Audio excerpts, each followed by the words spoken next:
Hello, I'm Jennifer Reynolds. And I'm Kelly Ogle. We both heard it. Like most Oklahoma City residents, we heard the bomb go off April 19th. It shook the windows even 10 miles away. We could see the smoke coming from downtown Oklahoma City, but when our helicopter passed right in front of the Murrah building for the first time, our hearts were in our throats. We had so many questions. Is it the federal building? What happened? Where are all the people who were inside? What we saw that morning was the worst one man can do to another. What we saw in the days that followed was the best. What you're about to see is some of both. For 5 days solid in April of 1995, News 9 was in continuous coverage from those first frantic moments right after the blast to the rescue efforts that went on for days. Our reporters and photojournalists recorded some of the darkest days in American history. But there are also stories of courage and strength and love that must be shared too. Over these last 5 years, we have come to know those who died, those who survived, and those whose lives were forever changed April 19th. It is in their honor that we remember.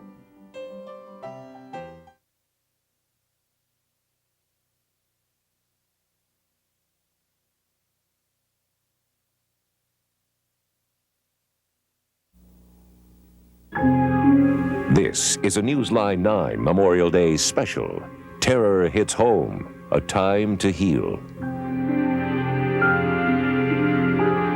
Good evening, and thank you for joining us tonight on this Memorial Day like no other Oklahoma has ever seen. Tonight, we're going to be introducing you to several people we call heroes. It's a title they accept reluctantly. Some of them you may feel like you already know. By the end of the half hour, you'll know them all just a little bit better.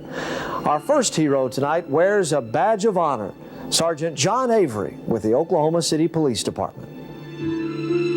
First of all, I guess take us back to April 19th. What were you doing just before the bomb went off? April 19th, I was assigned to move our DNA lab. We're opening a new DNA lab, and I had dressed down in blue jeans so I could move our equipment from the storage area in the police station to the new lab across the street.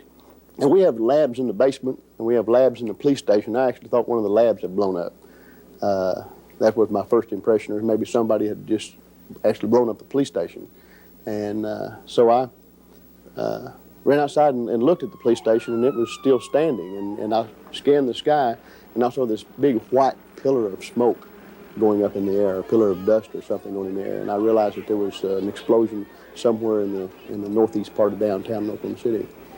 A man walked up to me and said there was a daycare center inside the building. And so I just crawled through the first window I saw there on the northwest side of the federal building. It was so dusty you could hardly breathe, and I heard a baby crying. And we stopped and started digging under the rocks where we heard the baby cry, and we uncovered the baby. And while we was uncovering it, we found two in this one hole that we was digging, about 3 to 4 inches under the rocks.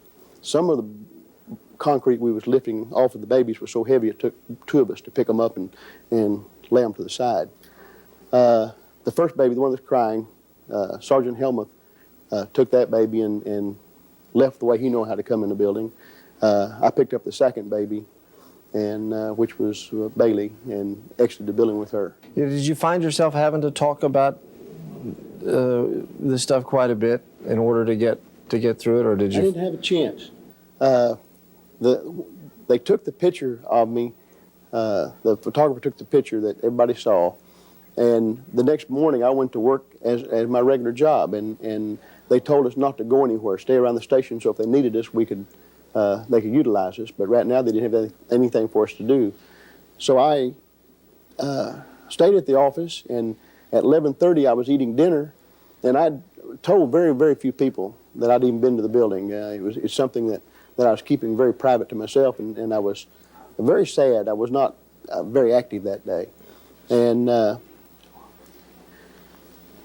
can't remember who it was. Anyway, one of the sergeants called me and on the telephone said, "John, did you carry a baby out of the building yesterday?" And I said, "Yes, I did. Why?" And he said, there's a picture in the Daily Oklahoman.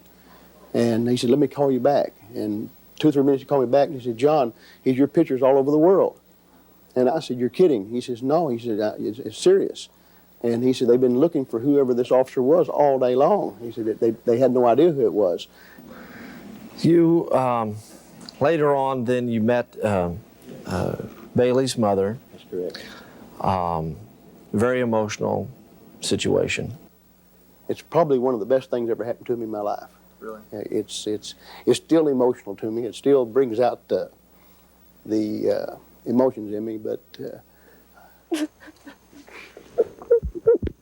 Thank you so much for getting her out of there.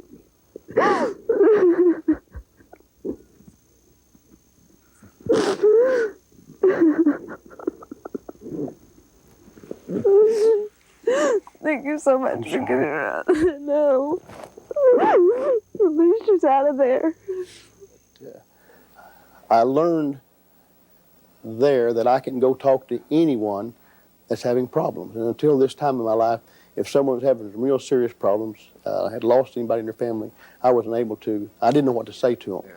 And since this time, I have called people up, I've been to their homes, and I take time out to go visit people that are hurting. And so the meeting of her is what changed my life as far as being able to handle that, not what I saw in the building or did in the building. It's the way she treated me when I walked up there. You know, she said, thank you, thank you, thank you. And I was really surprised because I knew I brought the baby out. I didn't think it was, like I knew it wasn't alive. And I didn't know what the mother would say. But You were afraid maybe at first that, you know, that you had failed her, that she would... That she would feel like I failed her, yes. Yeah. And I was extremely worried about that. And I didn't know what I was going to say to her. And you don't have to say anything. And that's what I've learned, is you don't have to say anything to anybody that's hurting, just be there. And I've been hurting, and there's been thousands of people there for me over this deal. And I've learned that as they come to me, the ones that don't say anything sometimes are the ones I like, they've done me the best. They just stand there and look at me with a tear in their eye. And it says, you know, I'm not the only one. And it has helped, yes. John, we started the show talking about heroes. How do you consider yourself a hero? I mean, a lot of people do. I don't feel like a hero. But I found out real fast that when people said something like to me, if I thought it hurt their feelings because they wanted something to hang on to. And so I've accepted what people are calling me without arguing about it. But in my heart, I still feel like I've done no more than what anybody else would have done in my situation. I think a hero is somebody that does something that nobody else would do. And I saw lots of policemen in there. I saw lots of firemen going in there. I saw lots of civilians going in that building. Something that everybody does doesn't make you a hero. It's something that nobody else will do.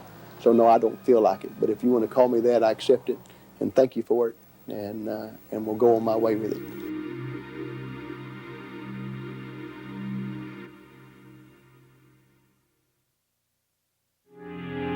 Many of the people who went in the building that day weren't wearing uniforms. They weren't being paid to do what they did. They simply saw what needed to be done and did it. Joey Fansler was on his way to roof a house that morning. He was like hundreds of other ordinary people who had to perform extraordinary deeds. So we got down to about 4th and Robinson. The windows were blowing out everywhere. People were running around everywhere. So I told my little brother, he was with me, I said, man, you know, this is unbelievable. I thought it was a boiler that had blown up, you know. And then we saw what had happened, and we jumped out of the truck and run back up there, and people were just everywhere. It was, you know, pelted with glass, like they had been shot with shotguns, and people are just, you know, havoc and mania, you know, they were havoc everywhere, you know, and just people everywhere, you know, running, screaming, bleeding, you know, asking for help. There was just so many people, you know, hurt, and so many people needing help that, you know, there was no way you could just stand there and, you know, rubberneck. We run up to the front of the federal building, and a black guy in a Air Force suit, I believe, or a Marine, maybe, I don't know. He come out, and he had dirt all over him, and he was saying, oh, help me, please help me get these people out of here, you know. So we run up to about the third floor, I guess, and we couldn't go any further because all the stairwells were collapsed, and that bomb swept through that building. You know, there was no real way in. You know, there was just debris and rubble that had blown everything from the north side of the building all the way through the building. We had to dig us a path to get down, you know, into the first and second floor. I was going, the children are here on the second floor in the nursery, and I was going, oh my God, you know. So we went in there, and we were all, you know, everybody, there was probably 25 or 30 people, a whole bunch of firemen, highway patrol, Oklahoma City police. And there was a whole bunch of individuals in there trying to, you know, you just didn't know where to start. You know, it was just so wrecked and so demolished, you know, that everything with air conditioning ducts, lights, all the electrical, you know, the mechanic, all the walls were blown out. Just looking for some place to start, you know, looking for somebody. Well, you know, they were all under all that, you know, and saw a mother with her little, I guess it was a mother and a child, you know. It's a black lady and her little baby. And those were the first ones we found. And it was just right at the entrance of the daycare center. They were there, and just everything was all on top of them, you know. And we just dug them out from underneath there. Then we went to looking for other little ones, and I found 3 or 4 of the little guys, you know. Bless their little hearts, you know. It was just, you know, they never knew a thing, though, you know. It was all over so fast. You know, they never felt a hint of pain. That, you know, it was just like a candle. It's burning and then it's gone. They were with God after that, you know. So that's the only consolation we have, is to know that they're in a better place now than where we are. That's all we have to deal with now is the memories. There was so much rubble and so much stuff on top. It was just so, you were waist deep in it, you know, you were knee deep in it. I got cuts all over my shins and my hands, you know, from digging through the stuff. And they were underneath all that stuff, so that's where you had to look, you know, you had to dig down to the floor, you know, and oh Lord, it was just unbelievable. At that point, I felt like nothing in this building's coming out alive, you know. This is it. Whatever was coming out of here alive walked out of here, you know. And that's pretty much, in essence, what it all boiled down to being. Thank God there was a couple of them that they pulled out of the basement, you know, a couple of little girls there, but, you know, the smoke hadn't even settled yet, you know, and I was just going, good Lord, you know, this is just complete death, you know.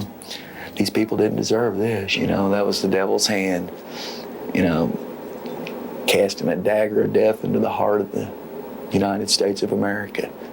The mothers that lost their children, the children that lost their mothers, the fathers that lost their wives, the grandparents that lost their grandchildren, you know.